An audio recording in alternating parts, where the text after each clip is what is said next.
வணக்கம். கலைச்செல்வி சாமியல். முன்னெல்லாம் ஒரு பொண்ணை கல்யாணம் பண்ணி கொடுத்துட்டா அந்த பொண் திரும்ப தன் தாய் வீட்டுக்கு வர்றதுக்கு ஏதாவது ஒரு விசேஷமோ ஃபங்க்ஷனோ இருந்தா மட்டும்தான் வருவாங்க. அதுக்குதான் நம்ம இந்த ஒரு வழக்கம் வச்சிருப்போம். மறுவீடு ஃபங்க்ஷன், தலை தீபாவளிக்கு அழைக்கிறது, தலை பொங்கல், இந்த மாதிரியான ஃபங்க்ஷன்ஸ் இருக்கும்போது மட்டும்தான் வருவாங்க. அப்பவும் வரும்போது தன் கணவரோட வருவாங்க. ஸோ மேக்சிமம் 1 or 2 days தான் அவங்க வீட்டுல இருக்க முடியும். சோ அந்த 1-2 நாள்ல தன் கணவருக்கு எந்த ஒரு அசௌகரியமும் வந்துடக்கூடாது அப்படின்னு பார்த்து பண்றதுலதான் அவங்க கான்சன்ட்ரேஷன் ஃபுல்லா இருக்குமே தவிர தன் கணவன் வீட்டு உறவுகள், கணவன் வீட்டில் நடந்தது, வந்தது, போனது, இது எல்லாத்தையும் அம்மா அப்பாவுக்கு அப்டேட் பண்ற அளவுக்கு டைம் இருக்காது. சோ அவங்க ஃபங்க்ஷன் எல்லாம் முடிச்சிட்டு திரும்ப அவங்க வீட்டுக்கு போயிடுவாங்க. இப்படித்தான் இருந்தது. ஆனா இன்னைக்கு இருக்கக்கூடிய காலகட்டம் அப்படி இல்ல. சென்னையில ஆழ்வார்பேட்டையில புருஷன் வீட்டுல வார்க்கிற தோசையின் மனம் கும்பகோணத்துல ஏதோ ஒரு கிராமத்துல இருக்கிற தாய் வீடு வரை மணக்கிறது. அப்படின்னா என்ன? இங்க என்ன நடந்தாலும் அப்படியே படம் போட்டு காட்டின மாதிரி அங்க தெரிஞ்சிருது. சோ புருஷன் வீட்டுல காலையில எந்திரிச்சு காஃபி குடிச்சதுல இருந்து நைட்டு தூங்க போற வரைக்கும் என்னெல்லாம் விஷயங்கள் உண்டோ குறைஞ்சது ஒரு மணி நேரத்துல இருந்து 2 மணி நேரம் அம்மா வீட்டுக்கு போன் பண்ணி இம்மிடியட்டா அப்டேட் பண்ணிடுறாங்க எல்லாமே.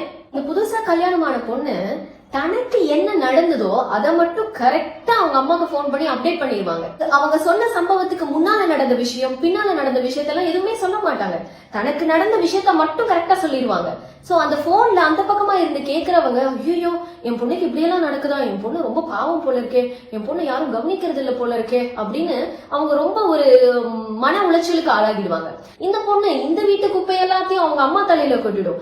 அந்த அம்மா அதை ஃபுல்லா மனசுல போட்டு குழப்பிக்கிட்டு என்ன பண்றதுன்னு தெரியாம அந்த குப்பையை அவங்க கணவர் வந்ததும் அவங்க தலையில பாதி இறக்கிடுவாங்க. இந்த பொண்ணு காலையில காஃபில சக்கரை கம்மியா போட்டதுக்காக அவங்க மாமியார் சத்தம் போட்டதை அம்மாக்கு போன் பண்ணி சொன்ன பொண்ணு திரும்ப இதெல்லாம் சொல்லி முடிச்சுட்டு தன் வேலைகள் எல்லாம் கவனிச்சுட்டு மாமியார் கூட சாயங்காலம் ஆனே ஜாலியா ஷாப்பிங் போயிடும். மறுநாள் அந்த பொண்ணு அவங்க அம்மாக்கு ஆஸ் யூஷுவல் போன் பண்ணி அப்டேஷன் எல்லாம் சொல்லும் போது, என்னம்மா நேற்றுக்கு ஷாப்பிங் போயிட்டு வந்தியா, என்ன ஆச்சுன்னு கேட்டா அந்த பொண்ணு சொல்லும், ஆமாமா நான் ஷாப்பிங் போனேன், 2 சாரி எடுத்தேன், 2 சல்வார் எடுத்தேன் அப்படின்னு அதோட நிறுத்திடும்.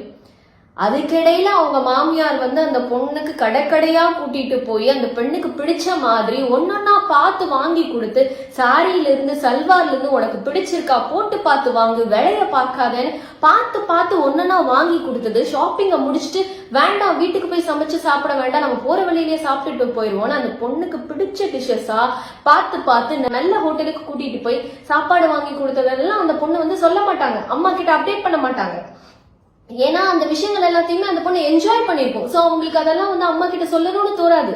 ஆனா அந்த காஃபில சுகர் கம்மியா போட்டதுக்காக அந்த மாமனாரோ மாமியாரோ சின்னதா ஒரு கடிதல் இருக்கும் இல்லையா, அதை மட்டும் கரெக்டா போன் பண்ணி சொல்லிடுவாங்க. ஏன்னா அது அவங்களுக்கு நடந்த விஷயம்.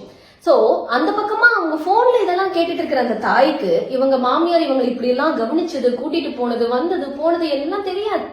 பொதுவாகவே பெண்களுக்கு பிறவியிலேயே மொழியாற்றல் அதிகம். அதனாலதான் பெண் பிள்ளைகள்லாம் சீக்கிரமா பேசிடுவாங்க, ஆண் பிள்ளைகள்லாம் கொஞ்சம் லேட்டா தான் பேசுவாங்க. சோ பெண்களால கொஞ்ச நேரம் கூட பேசாம இருக்க முடியாது. அதுவும் அம்மா கிட்ட பேசாம இருக்க முடியுமா?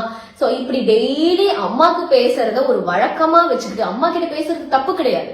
ஆனா அந்த வழக்கத்தை என்னம்மா இப்படி இருக்க, என்ன ஏதுன்னு கேட்டதோட வச்சிடணும். இங்க இருக்கிறத ஃபுல்லா அங்க அப்டேட் பண்ணி 1 hour நடந்தது ஃபுல்லா அங்க அப்டேட் பண்ணி டம்ப் பண்ணணும்னு அவசியமே கிடையாது. தன் பெண் சொல்றது மட்டும்தான் கரெக்ட்னு நினைச்சுக்கிட்டு அந்த அம்மா அத்தோட விடாம அதுக்கு அவங்க ஒரு அட்வைஸ் கொடுக்க ஆரம்பிப்பாங்க. என்ன நடந்தது, அவங்க வீட்டுல உறவுகள் எப்படி, யார் எப்படி பழகுனாங்கன்னு எதுவுமே தெரியாம அந்த 1 மணி நேரம் அந்த பொண்ணு சொன்னதை வச்சுக்கிட்டு மட்டும் அந்த அம்மா ஒரு தீர்மானம் பண்ணிக்கிட்டு அதுக்கு ஒரு விளக்கம் கொடுக்க ஆரம்பிச்சிருப்பாங்க.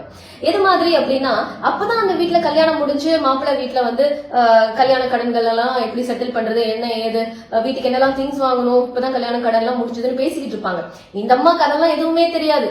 ஆஸ் யூஷுவல் பொண்ணுக்கு போன் பண்ற மாதிரி போன் பண்ணி பேசிட்டு, கல்யாணம் ஆகி 1 மாசம் ஆகிருச்சு, மாப்பிள்ளை இன்னும் உன்னை எங்கேயும் கூட்டிட்டு போலையா, நீ ஃபாரினுக்கு ட்ரிப்பு கூட்டிட்டு போக சொல்லு அப்படின்னு அந்த அம்மா சொல்லுவாங்க. சோ அந்த பொண்ண சுயமா சிந்திக்கவே விட மாட்டாங்க.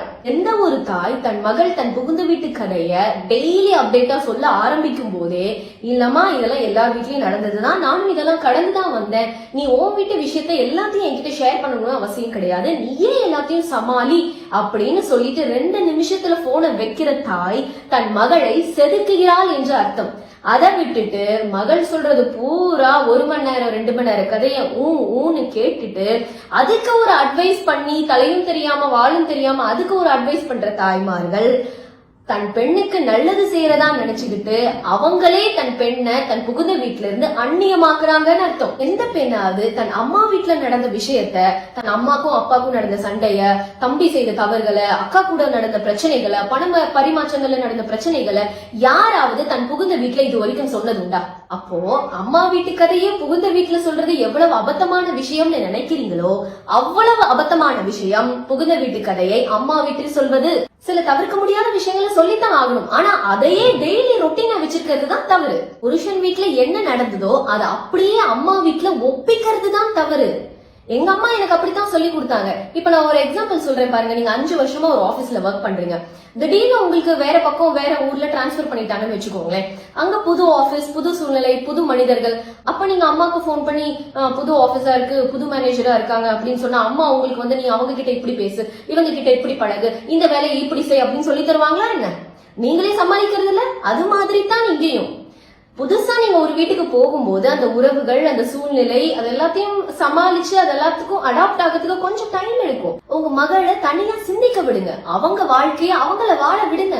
அவங்க ஓட்ட பந்தயத்துல அவங்கள ஓட விடுங்க. நீங்களும் கூடவே ஓடாதீங்க. தேவைப்பட்டா தண்ணீர் கொடுத்து உற்சாகப்படுத்துங்க. சோ இந்த டெய்லி அம்மாக்கு போன் பண்ணி தன் வீட்டு கதையெல்லாம் 1 மணி நேரம் 2 மணி நேரம் பேசுற பழக்கத்தை நிறைய பேர் அது பழக்கமாவே வச்சிருக்காங்க. இல்லன்னா அவங்களுக்கு அந்த நாள் திருப்தியான மாதிரியே இருக்காது. அந்த பழக்கத்தை தயவு செய்து இன்னையோட ஸ்டாப் பண்ணிருங்க. நிச்சயமா அது தேவையில்லாத அன்னெசரியான பிரச்சனைகளுக்கு வழிவகுக்கும். நான் சொல்ற இந்த விஷயம் கொஞ்சம் கசப்பாத்தான் இருக்கும். எல்லா மருந்துகளும் கசப்பாத்தான் இருக்கும். ஆனா டாக்டர் கிட்ட ஏன் எதுக்குன்னு கேள்வி கேட்காம மருந்த குடிச்சா மட்டும்தான் ஆரோக்கியத்துக்கு நல்லது. சோ நான் இன்னைக்கு சொன்ன இந்த கசப்பான மருந்து நிச்சயம் உங்க திருமண வாழ்க்கைய, உங்க திருமண உறவுகளை ஆரோக்கியமா வச்சுக்கிறதுக்கு உதவும். இன்னைக்கு நம்ம கிட்ட மணி ஹேண்டலிங்ல இருக்கிற பொறுமை, நிதானம், அனுபவம் மனிதர்கள் ஹேண்டலிங்ல இல்ல. நம்ம மணிக்கு கொடுக்கற இம்பார்ட்டன்ஸ மனிதர்களுக்கு கொடுக்கறது இல்ல. காசு கையில இருந்தா செலவாகிட்டே இருக்கும்னு வர்ற காசை வேண்டாம்னு சொல்லிடுவோமா? பத்திரமா பேங்க்ல போட்டு சேமிக்கிறது இல்ல. அதே மாதிரிதான் கணவனை தாண்டிய கணவன் வீட்டு உறவுகளும், மனைவியை தாண்டிய மனைவி வீட்டு உறவுகளும். கையில காசு இருந்தா செலவாகிட்டே தான் இருக்கும். உறவுகள் பக்கத்துல இருந்தா பிரச்சனைகள், சங்கடங்கள் வந்து கொண்டே தான் இருக்கும். உறவுகளும் நமக்கு ஒரு சேமிப்பு மாதிரி தான். காசை வந்து கையில இருந்தா செலவாயிடும் எப்படி பேங்க்ல போட்டு வைக்கிறீங்களோ, நம்மளுடைய உறவுகளும், திருமண உறவுகளும் சரி, எல்லா உறவுகளும் நமக்கு சேமிப்பு மாதிரி தான். அதையும் பேங்க்ல போட்டு வைங்க. எல்லா உறவுகளும் பேங்க்ல வச்சிருக்கிற வைப்பு நிதி மாதிரி தான். அவசரத்துக்கு உதவும். சேமிச்சு வைங்க. தேங்க்யூ.